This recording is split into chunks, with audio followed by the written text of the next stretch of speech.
नमस्कार साथियों, infusion notes के ऑनलाइन प्लेटफॉर्म पे एक बार फिर से आपका स्वागत है। डेली करंट अफेयर के सेशन में आज अपन 23 और 24 मार्च 2025 का जो भी most important India current affair है उसको डिटेल एनालिसिस और स्टैटिक्स जीके के साथ कवर करने वाले हैं। डेली की डेली अपनी क्लास होती है, लेकिन संडे को अपना ऑफ रहता है। संडे को अपनी क्लास नहीं होती है, लेकिन मंडे की क्लास में अपन संडे और मंडे 2 दिन के करंट अफेयर को एक साथ कवर करते हैं। मैं आपको प्रतिदिन एक ही चीज़ बोलता हूँ, आप किसी भी गवर्नमेंट एग्ज़ाम की तैयारी कर रहे हो, प्रत्येक एग्ज़ाम की दृष्टि से ये क्लास बहुत ही इंपॉर्टेंट है, क्योंकि इस क्लास के अंदर अपन प्रत्येक क्वेश्चन को डिटेल एनालिसिस के साथ कवर करते हैं। और ऐसा कोई क्वेश्चन आपको किसी भी एग्ज़ाम में मिलेगा नहीं जो अपनी इस क्लास से बाहर जा रहा हूँ, क्योंकि इसके अंदर अपन करंट अफेयर में जितने भी महत्वपूर्ण क्वेश्चन होते हैं उन सबको कवर करते हैं। तसल्ली के साथ क्लास देते हैं, अपने कोई जल्दबाजी नहीं है। क्लास अपनी 20 मिनट की भी हो सकती है, आधे घंटे की भी हो सकती है, टाइम कोई फिक्स नहीं है। जैसा करंट अफेयर बनेगा उस अकॉर्डिंग अपन क्लास को शेड्यूल कर लेंगे, ठीक है। इसीलिए और सबसे इंपॉर्टेंट चीज़ ये है, आपको इस क्लास की पीडीएफ लेनी है, क्योंकि पीडीएफ के अंदर प्रत्येक क्वेश्चन के नीचे जो भी मैं डिटेल एनालिसिस आपको करवाऊंगा वो सिस्टमेटिक तरीके से लिखा हुआ मिल जाएगा, जो कि आपको एग्जाम टाइम में बहुत ही हेल्प करेगा रिवीजन करने में। इसीलिए आपको क्या करना है, क्लास के बाद में डेली इस क्लास की पीडीएफ को लेना है। पीडीएफ कैसे मिलेगी वो अपन इस क्लास के अंत में अपन उस पर भी चर्चा करेंगे। बिल्कुल फ्री ऑफ कॉस्ट मिलेगी, उसके लिए आपको अलग से कोई चार्ज नहीं देना है, ठीक है। और वैसे भी करंट अफेयर का तो कोई चार्ज ले ही नहीं रहे, तो पीडीएफ का भी कोई चार्ज नहीं है, पीडीएफ भी बिल्कुल फ्री ऑफ कॉस्ट मिलेगी। बस आपको उसको लेने का तरीका पता होना चाहिए, ठीक है भाई। आपको किस तरीके से उसको लेना है वो आपको पता होना चाहिए, जो कि मैं इस क्लास में आपको बता दूंगा अच्छे से। और उसके बाद में आप डेली की डेली उस क्लास की पीडीएफ को ले लेना, जो कि आपको बहुत हेल्प करेगी, ठीक है। चलिए पहले आज की क्लास को शुरू कर लेते हैं। पहला क्वेश्चन क्या है, डीपीआईआईटी। इस डीपीआईआईटी के बारे में अभी मैंने 2 दिन पहले आपको पढ़ाया था और इसकी फुल फॉर्म बताई थी। अब मुझे आप बताओ, 2 दिन पहले जो पढ़ा वो आपको याद है कि नहीं है, बताओ। मैंने डीपीआईआईटी के बारे में हिंदी में आपको बताया था, उद्योग और आंतरिक व्यापार संवर्धन विभाग बोलते हैं डीपीआईआईटी को, ठीक है। डीपीआईआईटी की फुल फॉर्म क्या है, उद्योग और आंतरिक व्यापार संवर्धन विभाग। तो इस डीपीआईआईटी की जगह ये भी लिखा सकता है उद्योग और आंतरिक व्यापार संवर्धन विभाग, तो आपको ध्यान रखना है। और यस बैंक, कौन सी बैंक, यस बैंक, इन दोनों ने साझेदारी की है। किस उद्देश्य से डीपीआईआईटी और यस बैंक ने साझेदारी की है, आपसे ये पूछा है। इसका राइट ऑप्शन है ऑप्शन नंबर 2, भारत के स्टार्टअप इकोसिस्टम को बढ़ाने के लिए। तो ये भी आपसे पूछा जा सकता है, भारत के स्टार्टअप इकोसिस्टम को बढ़ाने के लिए यस बैंक ने किस संस्था के साथ समझौता किया है, या डीपीआईआईटी ने किस बैंक के साथ समझौता किया है। तीनों शब्द याद रखना, डीपीआईआईटी और यस बैंक ने समझौता किया है, किसके लिए किया है, भारत के स्टार्टअप इकोसिस्टम को बढ़ाने के लिए किया है। अब आपको अच्छे से ये चीजें क्लियर हो गई होगी, ठीक है। ये जो साझेदारी हुई है वो स्टार्टअप इंडिया पहल को बढ़ाने के लिए हुई है। यस बैंक जो है वो जो हेड स्टार्टअप्स कार्यक्रम है उसके माध्यम से स्टार्टअप को बैंकिंग समाधान और वित्तीय विशेषज्ञता प्रदान करेगी। स्टार्टअप क्या होता है आप जानते हो, नए जो बिजनेस होते हैं, ठीक है, एंटरप्रेन्योरशिप जिसको अपन बोलते हैं, ठीक है। तो जो नए स्टार्टअप है उनको वित्त के मामले में बैंकिंग जो समस्याएं आती है उनके समाधान कौन प्राप्त करेगा, यस बैंक प्राप्त करेगा, क्योंकि यस बैंक ने भारत में स्टार्टअप इकोसिस्टम को बढ़ाने के लिए डीपीआईआईटी के साथ साझेदारी की है। स्टार्टअप के अंदर जो यस बैंक है उसका भी बहुत बड़ा नेटवर्क है, ठीक है। अभी पहले कुछ दिनों पहले आपको पता होना चाहिए यस बैंक कर्जे में चला गया था, यस बैंक के शेयर बहुत ही डाउन चले गए थे, लेकिन फिर भी अच्छे खासे कस्टमर है यस बैंक के, और जो यस बैंक का नेटवर्क है उसका प्रयोग किया जाएगा स्टार्टअप इकोसिस्टम को बढ़ाने के लिए, और इसने डीपीआईआईटी के साथ समझौता किया है। ये चीज़ आपको ध्यान रखनी है। अब चलते हैं नेक्स्ट क्वेश्चन पे। आज का अपना अगला क्वेश्चन क्या है, बंगाली नाटक निहसंगो ईश्वर ने 20वें Mahindra excellence in theatre award, जिसको मेटा अवार्ड बोलते हैं। अब देखिए मेटा अवार्ड यहाँ पर बोलते हैं, आप कंफ्यूज मत हो जाना। मेटा कौन सी, मेटा एक एडटेक की टेक्नोलॉजी की कंपनी, एडटेक नहीं, मेटा एक टेक्नोलॉजी कंपनी है, ठीक है, आईटी कंपनी है मेटा, जिसके अंदर फेसबुक आता है, इंस्टाग्राम आता है, व्हाट्सएप भी मेटा के अंदर आता है। मार्क जुगरबर्ग जिसके मालिक हैं वही मेटा कंपनी है, लेकिन यहाँ मेटा का मतलब हुआ, एम का मतलब महेंद्रा, ई का मतलब एक्सीलेंस, टी का मतलब थिएटर और ए का मतलब अवार्ड। तो यहाँ इस मेटा का मतलब ये हुआ Mahindra excellence in theatre award. इस मेटा का मतलब ये है, इस चीज को विशेष ध्यान रखना है, ठीक है। कंफ्यूज मत हो जाना, कहीं शॉर्ट में मेटा लिखा है तो आप कंफ्यूज हो जाओ। Mahindra excellence in theatre awards की अपन बात कर रहे हैं, 20वें क्रम के वे थे। और उसके अंदर जो बंगाली नाटक है निहसंगो ईश्वर, उसने कितने पुरस्कार जीते हैं, आपसे इस क्वेश्चन में ऐसा पूछा गया है। बताइए राइट आंसर क्या हो सकता है? कितने पदक एक जो नाटक है वो जीत सकता है? बताओ। 5 पुरस्कार जीते हैं इस अकेले नाटक ने, इसलिए ये खबरों में है काफी, और ये आपसे एग्जाम में पूछा भी जा सकता है। ऑप्शन नंबर 3 इस क्वेश्चन के परिप्रेक्ष्य में राइट ऑप्शन है। बंगाली नाटक है निये संगो ईश्वर, उसने 20वें Mahindra excellence in theatre award यानी मेटा अवार्ड में 5 पुरस्कार जीते भाई, ठीक है। जिसमें से 2 सर्वश्रेष्ठ पुरस्कार कौन से थे? मूल पटकथा की श्रेणी के अंदर इसने जीता है, सर्वश्रेष्ठ स्टेज डिजाइन है उसके अंदर भी पुरस्कार इन्होंने जीता है। सुमन शाह ने अपने अभिनय के लिए मुख्य भूमिका में सर्वश्रेष्ठ अभिनेता का पुरस्कार भी जीता है, ठीक है। और ये जो नाटक है कौन सा, निये संगो ईश्वर, ये सुमन शाह के द्वारा ही निर्देशित नाटक है। और इसके अंदर जो कुरुक्षेत्र का युद्ध हुआ था और भगवान बलराम की मृत्यु के बाद कृष्ण के जीवन के जो अंतिम दिन थे उनकी कहानी ये नाटक बताता है, निये संगो ईश्वर, ठीक है। तो इसके बारे में ये जानकारी आपके एग्जाम में किसी भी क्वेश्चन को करने के लिए सफिशियंट है। मैं आपसे क्या बोल रहा हूँ, अभी 20वें Mahindra excellence in theatre award META के अंदर बंगाली नाटक है निये संगो ईश्वर, उसने 5 पुरस्कार जीते हैं। 2 पुरस्कार मुख्य रूप से ध्यान रखना, एक तो मूल पटकथा का अवार्ड इसने जीता है और एक सर्वश्रेष्ठ स्टेज डिजाइन का जो अवार्ड है वो इसने जीता है। इसके अलावा सुमन शाह को एक अवार्ड दिया गया है अभिनय के लिए मुख्य भूमिका में सर्वश्रेष्ठ अभिनेता का पुरस्कार जीता है सुमन शाह। सुमन शाह कौन है? सुमन शाह है वो निये संगो ईश्वर नाटक की डायरेक्टर है। क्या है?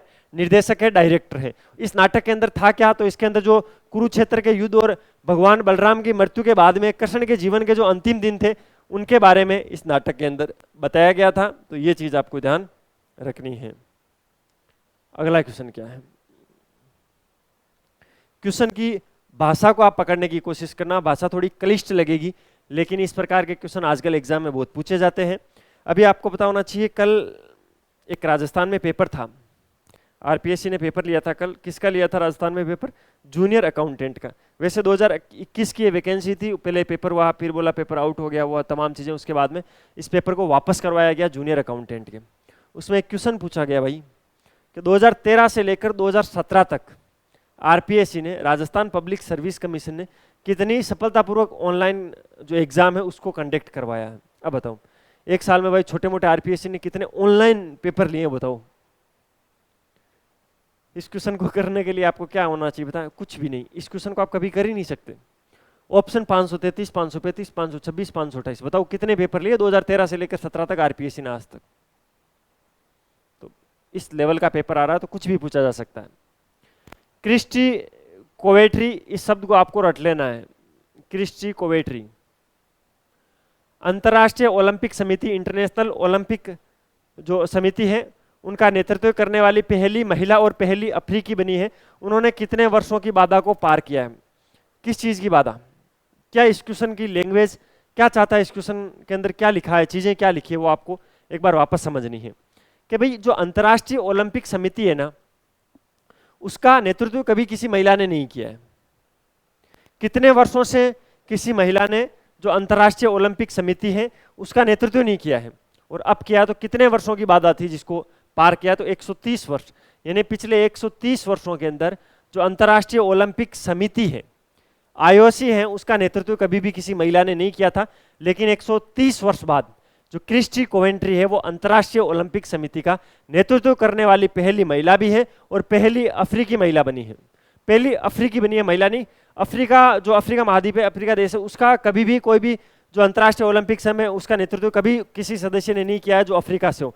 लेकिन पहली महिला भी और पहली अफ्रीकी भी बनी है क्रिस्टी कोवेट्री, जो कि अंतर्राष्ट्रीय ओलंपिक समिति की अपन बात कर रहे हैं।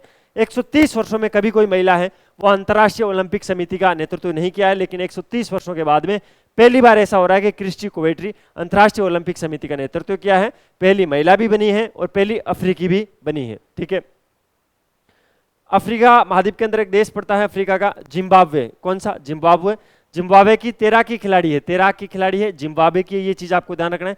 जिम्बाब्वे देश के बारे में आपको विशेष ध्यान रखना है, जिम्बाब्वे की है, तैराकी खिलाड़ी है, आईओसी के अध्यक्ष बनी है। और इससे पहले आईओसी के अध्यक्ष कौन थे ये भी आपसे एग्जाम में पूछा जा सकता है, थॉमस बोक। कौन थे? थॉमस बोक, आपको ध्यान रखना है।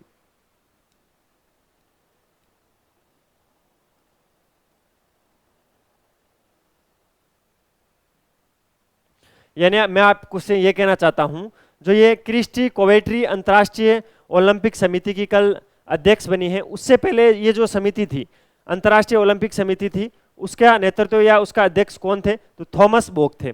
ठीक है, ये चीज आपको ध्यान रखनी है। बाकी जो क्रिस्टी कोवेट्री है वो कहाँ की है, ये भी मैंने आपको बता दिया है, जिम्बाब्वे की है, तैराकी की खिलाड़ी है। होता क्या है, जो अंतर्राष्ट्रीय ओलंपिक समिति होती है उसके अंदर अध्यक्ष का चुनाव थोड़ा अच्छे तरीके से होता है। उसके अंदर क्या वोटिंग होती है, 97 वोट पड़ते हैं टोटल। कितने? 97 वोट पड़ते हैं। इसमें जो सबसे ज्यादा वोट प्राप्त करता है उसको अध्यक्ष बना दिया जाता है, और 97 में से 49 वोट हासिल किए हैं। किसने? क्रिस्टी कोवेट्री ने। ठीक है, तो 97 है बहुमत के लिए। कहीं पर भी बहुमत की बात आ जाती है तो लगभग लगभग बहुमत कहाँ होता है? 50% + 1, यानी 50% और उससे आगे एक होना चाहिए। और 97 का 50% लगभग लगभग 45 के लगभग 47 के लगभग बनता है, 47-48 के लगभग, और 49 हासिल कर लिया है किसने? क्रिस्टी कोवेट्री ने। तो ये बन गई है, क्या बन गई है? अंतर्राष्ट्रीय ओलंपिक समिति के अध्यक्ष बन गई है। ठीक है, अब इसके अंदर होगा क्या? तो जो आईओसी की विविधता है, वैश्विक समावेशिता है, उसके प्रति प्रतिबद्धता को दर्शाएगी ये, वो तमाम चीजें लिख देना, बोल वचन की बातें हैं। फैक्ट के रूप में ये क्वेश्चन बहुत ही इंपॉर्टेंट है, एग्जाम में पूछा जा सकता है। फैक्ट के रूप में क्या क्या चीजें याद रखनी है, बिल्कुल 2 ही मिनट में आपको रिवीजन करवा, 2 मिनट क्या 20 सेकंड में रिवीजन करवा देता हूँ। क्रिस्टी कोवेट्री का नाम याद रखना है, अंतर्राष्ट्रीय ओलंपिक समिति का अध्यक्ष बनी है ये। पहली अंतर्राष्ट्रीय जो ओलंपिक समिति है उसकी महिला अध्यक्ष बनी है, और पहली अफ्रीकी बनी है। ठीक है, 130 वर्षों के बाद में किसी महिला को मौका मिला है। बात करते हैं क्रिस्टी कोवेट्री की, कहाँ की है? जिम्बाब्वे की है। क्या है ये? तैराकी की खिलाड़ी है। 97 में से 49 वोट हासिल किए हैं। इससे पहले जो आईओसी है, अंतर्राष्ट्रीय ओलंपिक समिति है, उसके अध्यक्ष कौन थे? तो थॉमस वोक थे। अब इससे बाहर क्या पूछा जाएगा? कुछ भी नहीं पूछा जाएगा। ये सारे फैक्ट आपको जैसे मुझे याद है वैसे आपको याद होने चाहिए, तभी तो मतलब है, अदरवाइज तो क्या ही मतलब है? बाकी ये जो मैं पीडीएफ बता रहा हूँ, बार बार आपको डेली बताता हूँ ना, ये पीडीएफ ले लेना, पीडीएफ ले लेना। इस पीडीएफ में सारी चीज़ें सिस्टमेटिक तरीके से लिखी हुई मिल जाएगी, तो पीडीएफ ले लोगे तो और फायदा है। ठीक है, अच्छा सर ये भी तो बताओ पीडीएफ मिलेगी कैसे? तो बता देता हूँ पीडीएफ कैसे मिलेगी। ये नंबर दिख रहे हैं 9887809083। आपको इस पर कॉल या मैसेज करना है, सर आपकी जो डेली करंट अफेयर की क्लास होती है उसकी हमें पीडीएफ चाहिए। ठीक है, या तो कॉल कर देना या मैसेज कर देना। एक बार कर दोगे फिर डेली करने की जरूरत नहीं है, फिर डेली व्हाट्सएप पर आपको पीडीएफ मिलेगी और क्लास के तुरंत बाद पीडीएफ मिल जाएगी। ठीक है, करते क्या, या तो ये ब्रॉडकास्ट चैनल में आपको खुद ऐड कर देंगे, या आपको लिंक भेज देंगे जिससे आप खुद ऐड हो जाना उसके अंदर। वहाँ प्राइवेसी का कोई इश्यू नहीं है, आपके नंबर वहाँ पे सिक्योर रहेंगे, किसी को नहीं दिखेंगे, आप भी किसी के नंबर नहीं देख सकते हो, तो प्राइवेसी को लेकर नो टेंशन। ये अपनी वेबसाइट है infusionnotes.com के नाम से। ठीक है, किसी भी गवर्नमेंट एग्जाम की तैयारी कर रहे हो, प्रत्येक एग्जाम के लिए हैंड रिटन नोट्स मिलेंगे आपको इस हमारी वेबसाइट पे, इन्फ्यूजन नोट्स की वेबसाइट पे। यहाँ पर नोट्स बड़े ही शानदार हैं। ठीक है, क्वालिटी कंटेंट मिलेगा। नोट्स के अंदर flow chart, diagram, index, to the point चीजें लिखी हुई होगी। इससे बाहर कुछ भी नहीं पढ़ना है। जिस एग्जाम का जो सिलेबस होगा अकॉर्डिंग टू सिलेबस तैयार किए गए नोट्स हैं, तो आपको ध्यान रखना है, यहाँ से ऑर्डर कर देना। कैश ऑन डिलीवरी का भी ऑप्शन रहता है यहाँ पर, तो आपके घर पे नोट्स आने के बाद भी आप पेमेंट कर सकते हो। कुछ प्रीपेड कर दोगे तो आपको उसमें कुछ लाभ मिल जाएगा, 10% की स्पेशल छूट भी मिल जाएगी। और अभी इसके अंदर होम डिलीवरी फ्री है, तो ऑफर का फायदा जल्दी से जाके उठाओ। और ये है अपना क्या है, इंस्टाग्राम, infusion/notes के नाम से अपना इंस्टाग्राम अकाउंट है। किसी दिन बाय द वे आप क्लास नहीं ले पाते हो तो आपके पास ये चॉइस रहेगी कि आप इंस्टाग्राम पे जाके जो ये डेली की करंट अफेयर है उसकी शॉर्ट समरी जाती है, उसको जाके रीड डाउन कर लो। तो इसके लिए क्या करना है आपको, infusion/notes के नाम से जो अपना इंस्टाग्राम हैंडल है उसको फॉलो कर लेना है। इसके अलावा अगर आपको वीडियो की क्वालिटी, कंटेंट की क्वालिटी और मेरी मेहनत अच्छी लगती है तो लाल वाला बटन दबाकर चैनल को सब्सक्राइब करना, बेल वाला आइकन जरूर प्रेस करना। उससे क्या होगा, नए वीडियो की नोटिफिकेशन आपको सबसे पहले मिलेगी और हमें मिलेगा मोटिवेशन। अच्छे अच्छे कमेंट किया करो जिससे एकदम दिल खुश हो जाता है, दिल गदगद हो जाता है। तो कमेंट वमेंट आप कर ही दोगे। चलिए अगला क्वेश्चन क्या वो देखते हैं। कर्नाटक सरकार ने मुख्यमंत्री, मंत्रियों और विधायकों के वेतन में कितने प्रतिशत की बढ़ोतरी की मंजूरी दे दी है? ये क्वेश्चन भी भाई इंपॉर्टेंट है, ये काफी लड़ाई का मुद्दा हो गया अब कर्नाटक के अंदर। ठीक है, कर्नाटक के अंदर अभी वर्तमान में जो मुख्यमंत्री हैं, वर्तमान में जितने भी मंत्री हैं और जितने भी विधायक हैं, उनका जो वेतन है उसको 100% बढ़ा दिया है। 100% का मतलब डबल कर दिया है, जितना था उसका डबल कर दिया है, 100% तक बढ़ा दिया है। तो सरकार के अंदर यही बढ़ाने घटाने वाले हैं, तो वेतन तो बढ़ाएंगे भाई, खर्चे बहुत है। कर्नाटक सरकार ने मुख्यमंत्री, मंत्री और विधायकों के वेतन में 100% की जो बढ़ोतरी की मंजूरी है वो कल दे दी है, और जिससे मीडिया में हर जगह कर्नाटक में व्यापक बेस भी छिड़ गई है। ये बढ़ोतरी कर्नाटक मंत्रियों के वेतन और भत्ते संशोधन विधेयक 2025 और कर्नाटक विधानमंडल सदस्यों के वेतन विधेयक 2025 पर आधारित है। इसके लिए दो अलग अलग आपको बताना चाहिए विधेयक लाने पड़ते हैं। अगर मंत्रियों का वेतन भत्ता बढ़ाना है तो उसके लिए अलग से विधेयक आएगा, अगर विधानमंडल के सदस्यों के वेतन को बढ़ाना है तो उसके लिए विधेयक अलग आएगा। इसलिए दोनों विधेयक इसी साल लाए गए थे। गृह मंत्री जी जो कि परमेश्वर है वर्तमान में, उन्होंने विधायकों के बढ़ते व्यय का हवाला देते हुए इस निर्णय का बचाव किया। उन्होंने बोला कि भाई विधायकों का खर्चा बढ़ गया है, तेल डीजल बढ़ रहा है, विधायक जी फॉर्च्यूनर बिना चलते नहीं है, फॉर्च्यूनर एवरेज देती नहीं है, तो फिर खर्चे बढ़ गए, तो फिर थोड़ी सैलरी भी तो उनकी बढ़ानी चाहिए। तो विधायकों की सैलरी थोड़ी बोली थी, थोड़ा नहीं, डबल, जस्ट कितना, डबल।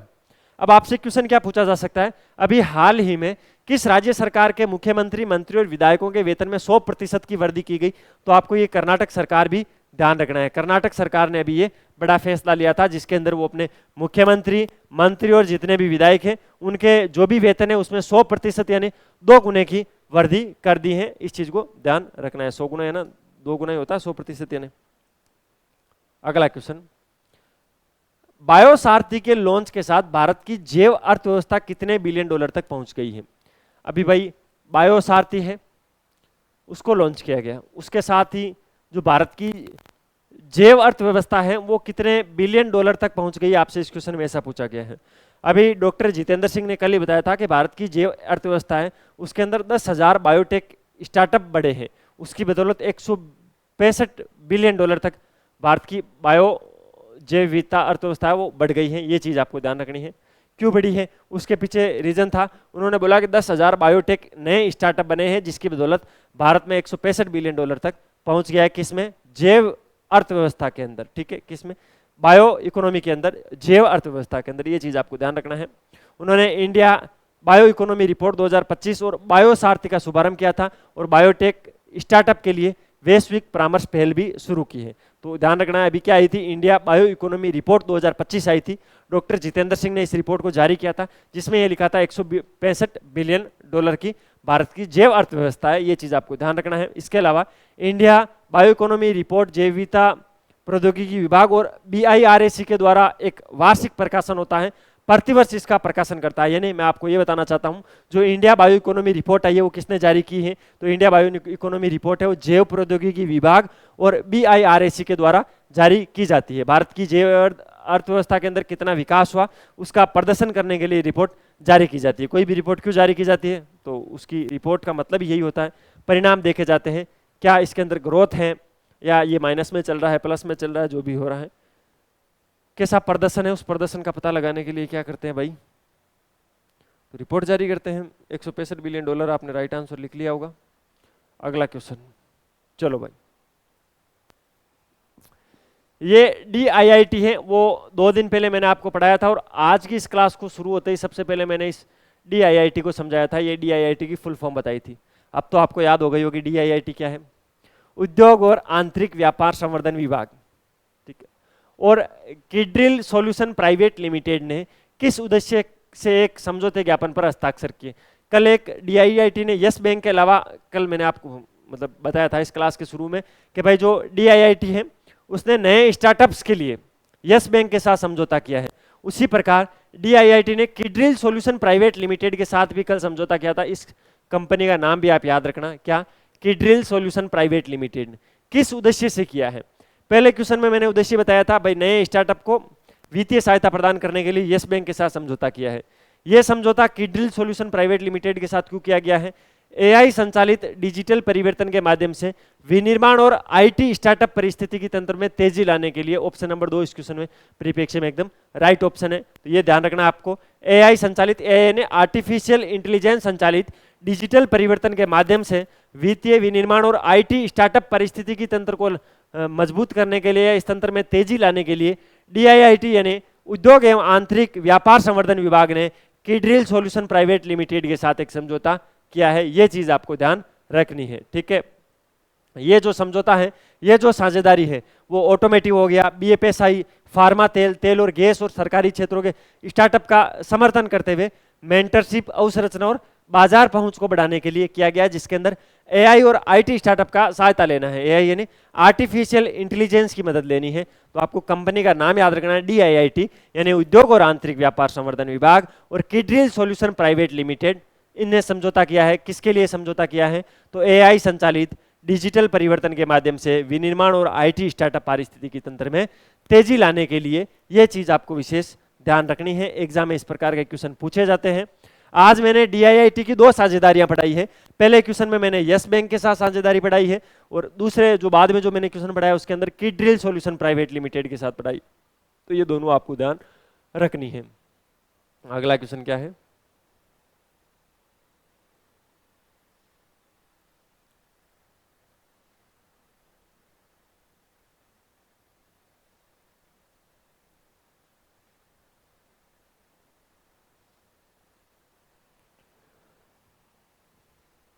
किस देश को भारत ने कृषि को बढ़ावा देने के लिए $1 मिलियन की मशीनरी भेजी है?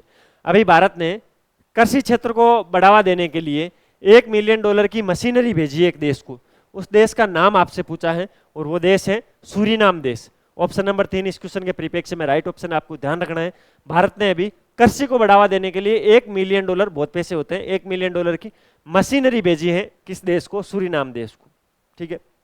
भारत ने अपनी विकास साझेदारी के तहत पैशन फ्रूट उद्योग को समर्थन देने के लिए सूरीनाम को $1 मिलियन की मशीनरी भेजी है। इस पहल का उद्देश्य क्या है? भाई कृषि मशीनरी भेज रहे हैं तो उसको कहीं ना कहीं उसकी सेना को मजबूत करना तो कोई मतलब नहीं है इसका मतलब।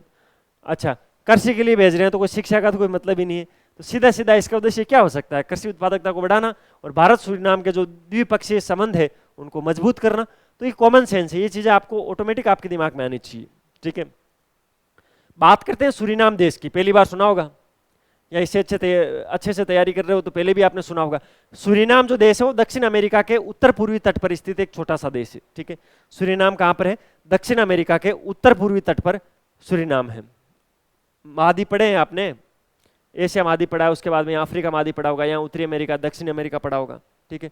तो ये जो दक्षिण अमेरिका महाद्वीप है उसके उत्तरी पूर्वी तट पर, ये उत्तरी और ये पूर्वी, यहाँ उत्तरी पूर्वी तट पर क्या है? सूरीनाम देश है। सूरीनाम देश की राजधानी कहां पर है? पारामारिबो। पारामारिबो सूरीनाम की राजधानी है, ये आपको ध्यान रखनी है। जब कोई देश करंट अफेयर के अंदर इंपॉर्टेंट होता है ना, उस देश से स्टैटिक्स जीके पूछ लिया जाता है। तो ध्यान रखना है सूरीनाम की राजधानी कहां पर है? पारामारिबो सूरीनाम की राजधानी है। आधिकारिक भाषा सूरीनाम में कौन सी बोली जाती है? डच भाषा बोली जाती है यहाँ पर। कौन सी? डच भाषा यहाँ पर बोली जाती है। वर्तमान में राष्ट्रपति कौन है? चान संथोकी यहाँ पर वर्तमान में राष्ट्रपति है। ये चीज आपको ध्यान रखनी है। सूरीनाम देश के बारे में क्या क्या चीजें ध्यान रखनी है? सबसे पहली करंट का मुद्दा क्या है? भारत ने सूरीनाम की मदद करने के लिए $1 मिलियन की मशीनरी भेजी है, कृषि मशीनरी इन्होंने भेजी है। क्यों भेजी है? क्योंकि पैशन फ्रूट उद्योग को बढ़ावा देने के लिए। अब बात करते हैं सूरीनाम को क्यों भेजा गया है। तो कृषि उत्पादकता को बढ़ावा देना और भारत सूरीनाम के जो द्विपक्षीय संबंध है उनको मजबूत करने के लिए भारत ने यह मदद की है। अब बात करते हैं सूरीनाम देश के स्टैटिक्स जीके के बारे में। सूरीनाम है वो दक्षिण अमेरिका के उत्तरी पूर्वी तट पर स्थित एक छोटा सा देश है जिसकी राजधानी है पारामारिबो। मैंने 2 बार बता दिया आपको, पारामारिबो इसकी राजधानी है। आधिकारिक भाषा के रूप में यहाँ पर डच बोली जाती है। राष्ट्रपति है चान संथोकी। अब इसमें से कोई सा भी क्वेश्चन एग्जाम में आ सकता है। अगर उस क्वेश्चन को नहीं कर पाते हो तो उसकी जिम्मेदारी आपकी रहेगी, ना कि मेरी रहेगी। ये चीज आपको अच्छे से पता होना चाहिए। अगला क्वेश्चन, विद्यार्थियों की शिक्षा संबंधी जानकारी के लिए हाल ही में कौन सा चैटबॉट लॉन्च किया गया है? चैटबॉट जानते हो, अभी चैट जीपीटी हो गया है, जिमनी हो गया जो गूगल का है ना नया, और इसके अंदर लर्न एआई, स्टडी मेटा, शिक्षा जीपीटी, एजुबॉट। विद्यार्थियों की शिक्षा संबंधी जितनी भी जानकारियां हैं उनके लिए भी एक शिक्षा जीपीटी को लॉन्च किया गया। ऑप्शन नंबर 2 राइट ऑप्शन है। शिक्षा.com ने अपने मोबाइल ऐप पर शिक्षा जीपीटी नामक एक एआई संचालित चैटबॉट पेश किया है। आर्टिफिशियल संचालित चैटबॉट क्या होता है? जिसके अंदर पहले से अपन कुछ जानकारियां फीड कर देते हैं, फिर किसी को कोई क्वेश्चन पूछेगा तो ऑटोमेटिक जवाब देगा। ठीक है, वो होता है चैटबॉट। इसके अंदर तेज और सटीक शैक्षिक जानकारी प्रदान करने के लिए इसको डिजाइन किया गया है। इस चैटबॉट के अंदर कॉलेज में प्रवेश कैसे लें, किस कॉलेज में प्रवेश लेने का क्या तरीका है, किस एग्जाम का क्या पाठ्यक्रम है, परीक्षा कैसे होती है, कैरियर को लेकर छात्रों को क्या क्या प्रश्न होते हैं, उन सब का जवाब देने के लिए शिक्षा जीपीटी को बनाया गया है। ये चीज आपको ध्यान रखनी है। ये एक एआई तकनीक का उपयोग करके, आर्टिफिशियल इंटेलिजेंस का उपयोग करके इसको बनाया गया है। ठीक है, ये चीज आपको ध्यान रखना है। सटीक प्रासंगिक निर्णय ले सके विद्यार्थी, उसके लिए ये चैटबॉट लॉन्च किया गया है। अब क्या है कि इस प्रकार का क्वेश्चन आ जाता है, इसमें ज्यादा समझने वाली कोई चीज नहीं है भाई, ऐसा एक चैटबॉट बनाया गया है, उसके अंदर सारी जानकारियां हैं, विद्यार्थी अपने जाके सवाल पूछेगा, वो जवाब देगा, बात खत्म, शिक्षा के लिए, विद्यार्थियों के लिए। लेकिन क्या होता है जब question as it is paper में छप जाता है ना, तो ये EduBot, Shiksha GPT, learn AI, study meta, ये जो ऑप्शन है ना वो कंफ्यूज कर देते हैं। तो इनमें आपको बिल्कुल कंफ्यूज नहीं होना है। शिक्षा जीपीटी आपको सीधा सीधा याद रखना है। क्या याद रखना है? शिक्षा जीपीटी आपको रट लेना है और आप करके आ जाओगे, मुझे पता है, ठीक है। ये क्वेश्चन सेबी, सेबी जानते हो क्या? भारतीय प्रतिभूति बाजार विनियामक, सेबी, ठीक है। सेबी ने लावारिस संपत्तियों को कम करने के लिए किसके साथ साझेदारी की है? सबसे पहले तो सेबी के पास कौन सी लावारिस संपत्ति आ गई, मैं आपको बताता हूं। डीमेट अकाउंट जानते हो क्या होता है? ग्रो पे, एंजल वन पे ट्रेडिंग करने के लिए जाओ, जो आप अकाउंट खोलते हो उसको डीमेट अकाउंट बोला जाता है, ठीक है। उस डीमेट अकाउंट को आपने ओपन किया, जब आप अकाउंट ओपन करोगे आप चीज नोटिस करोगे कि वहां पर आपसे एक नॉमिनी पूछा जा रहा है, भाई आपका नॉमिनी कौन है? खुदा ना खास्ता कल को तुम्हारे कुछ हो गया तो आपकी संपत्ति का मालिक कौन है, उसको नॉमिनी बोलते हैं, ठीक है। आपने किसी एक व्यक्ति को नॉमिनी बनाया और आपने उसको या तो बताया नहीं, या ऐसी घटना घटित हुई कि आप भी चले गए, वो नॉमिनी भी चला गया। अब वो जो पीछे संपत्ति रही ना, जो आपने शेयर खरीदे थे, मान लो एमआरएफ के शेयर खरीदे थे, बड़ी कंपनी को कोई 50 लाख इन्वेस्ट कर रखे हैं आपने, 1 करोड़ इन्वेस्ट कर रखे हैं, 2 रुपए इन्वेस्ट कर रखा है, 5 रुपए कर रखा है, म्यूचुअल फंड में कर रखा है, एसआईपी में कर रखा है, जिसको सिस्टमेटिक इन्वेस्टमेंट प्लान बोलते हैं, किसी में भी आपने पैसा डाल रखा है। अगर आप भी चले गए, आपका नॉमिनी भी चला गया ना, तो एक लावारिस संपत्ति हो गई। क्या हो गई? वो एक लावारिस संपत्ति हो गई। अब उस लावारिस संपत्ति को कम करने के लिए जो सेबी है उसने डिजी लॉकर के साथ समझौता किया है। डिजी लॉकर के साथ भी क्यों किया? इसका भी एक उद्देश्य है। डिजी लॉकर के पास अपने सारे डाटा होते हैं, अपने सारे सरकारी डॉक्यूमेंट होते हैं डिजी लॉकर के पास। अब सबसे क्या बोलेंगे, आप वापस केवाईसी करो एक बार। अब केवाईसी के अंदर लाइव फोटो होती है, आपके आधार कार्ड के ओटीपी लगते हैं। जब आप जिंदा ही नहीं हो तो आपका आधार कार्ड कैसे एक्टिव होगा, आपकी तमाम चीजें कैसे एक्टिव होती? तो उससे ये पता लग जाएगा लावारिस संपत्ति कौन सी है। तो उसको कम करने के लिए डिजी लॉकर के साथ समझौता किया है। अब मेरे हिसाब से इस क्वेश्चन को आप अच्छे से समझ गए होंगे, ठीक है। ये था भाई 23 और 24 मार्च 2025 का इंडिया का मोस्ट इंपोर्टेंट करंट अफेयर, जिसको मैंने डिटेल एनालिसिस स्टैटिस्टिक्स जीके के साथ कवर करवाने की कोशिश की। अगर आपको वीडियो की क्वालिटी, कंटेंट की क्वालिटी और हमारी मेहनत अच्छी लग रही है तो लाल वाला बटन दबाकर चैनल को सब्सक्राइब करना, बेल वाला आइकन जरूर प्रेस करना, उससे नई वीडियो की नोटिफिकेशन आपको सबसे पहले मिलेगी और हमें मिलेगा मोटिवेशन। अच्छे अच्छे कमेंट किया करो, जिससे अच्छा लगता है, दिल एकदम खुश हो जाता है। बाकी ये पीडीएफ ले लेना, पीडीएफ लेने का तरीका मैंने आपको अच्छे से बता दिया है, फ्री ऑफ कॉस्ट है। अब आप बिल्कुल आलस मत करो, जल्दी से इस नंबर पे कॉल या मैसेज करो, बता दो कि सर हम इस एग्जाम की तैयारी करें, हमें करंट अफेयर चाहिए, बिल्कुल फ्री ऑफ कॉस्ट मिलेगा। करंट अफेयर आप ले लेना, बाकी इसको साइट को विजिट कर लेना, इसको फॉलो कर लेना। मिलते हैं कल फिर नए सेशन के साथ, तब तक अपनी तैयारी जारी रखो, अपने स्वास्थ्य का ध्यान रखो। टेक केयर, जय हिंद।